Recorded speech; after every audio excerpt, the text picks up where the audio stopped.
La technique, pour Heidegger, ce n'est pas la technologie qui, elle, n'est que l'application des sciences.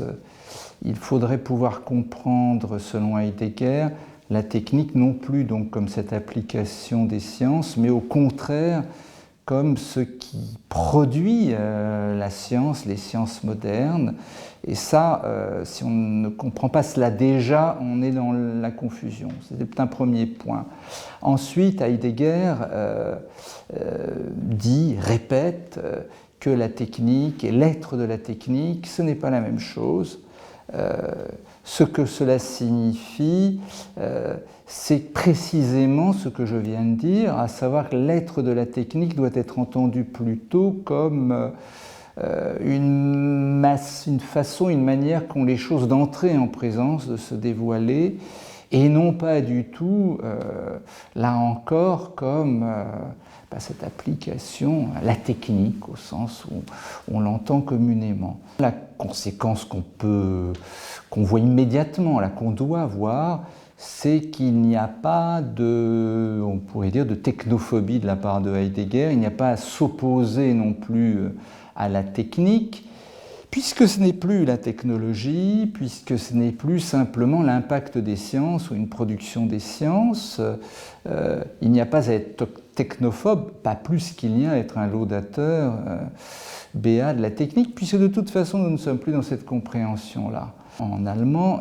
le Gestell, que l'on peut traduire en français, qu'on a traduit en français par deux traductions qui peuvent se compléter elles aussi, d'une part l'arraisonnement et d'autre part le dispositif. L'arraisonnement, par l'arraisonnement, nous pouvons comprendre que la technique, ou l'être de la technique, s'inscrit dans l'histoire de l'Occident, dans l'histoire de la pensée occidentale, de la philosophie ou de la métaphysique. Et dans l'arraisonnement, nous entendons plusieurs choses. Nous pouvons entendre très simplement déjà le mot raison.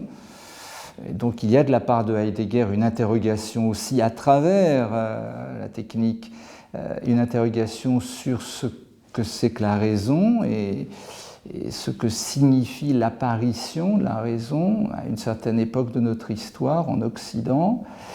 Et arraisonnement signifie également, lorsqu'on arraisonne un bateau, c'est une sorte d'arrêt forcé, de perquisition, de réquisition, ce que l'on peut retrouver aussi dans le dispositif, autre manière de traduire l'arraisonnement, et qui lui dit quelque chose de plus, comment dirais-je, de plus, une sorte d'organisation de la gestion, une gestion organisée de tout ce qui est, derrière le Gestell ou avec le Gestell ou cet arraisonnement, étant évident qu'il y a aussi une mise à disposition de tout ce qui est. Nous pouvons aussi nous ouvrir à de nouveaux champs, à de nouveaux possibles. Alors ces nouveaux possibles, Heidegger, lorsqu'il est interrogé en particulier par des journalistes, n'en donne jamais une définition programmatique. Ce serait absurde. Simplement, le questionnement d'un certain nombre de domaines ou de champs